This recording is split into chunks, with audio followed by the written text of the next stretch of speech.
Corner table पे बैठ के अपने सपने की ड्राइंग बना रहा था, पर तभी जमीन में से एक मॉन्स्टर निकलता है जो कॉर्नर को उठा लेता है और कहता है, मैं तुमसे दोस्ती करना चाहता हूँ और तुम्हें कहानी सुनाना चाहता हूँ। पर कॉर्नर मॉन्स्टर से दोस्ती करने से मना कर देता है। यह सुन के मॉन्स्टर बहुत गुस्सा हो जाता है और कॉर्नर को खाने लगता है, पर तभी कॉर्नर खुद को टेबल पर पाता है। उसको यह अपना वहम लगता है, इसीलिए वो अपनी बीमार माँ के पास सो जाता है।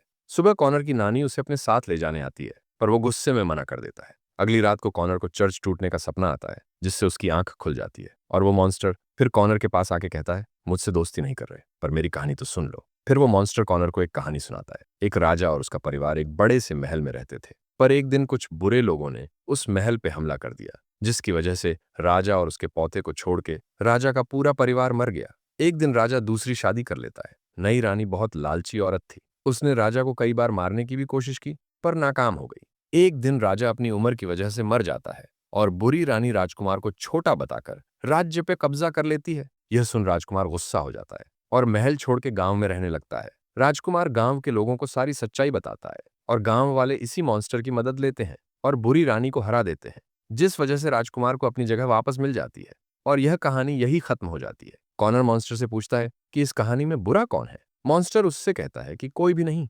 इंसान अपने काम की वजह से अच्छा या बुरा बनता है। मॉन्स्टर का टाइम खत्म हो जाता है, इसलिए वो वहां से चला जाता है। अगले दिन कॉनर की माँ उससे कहती है कि मेरी तबीयत बहुत खराब है, इसलिए मुझे हॉस्पिटल में एडमिट होना होगा। तुम अपनी नानी के साथ रहना और उन्हें परेशान नहीं करना। अगले दिन कॉनर के डैड उसे उसकी नानी के घर छोड़ देते हैं। उसकी नानी के घर 12 बजते ही मॉन्स्टर उससे वहां मिलने आता है।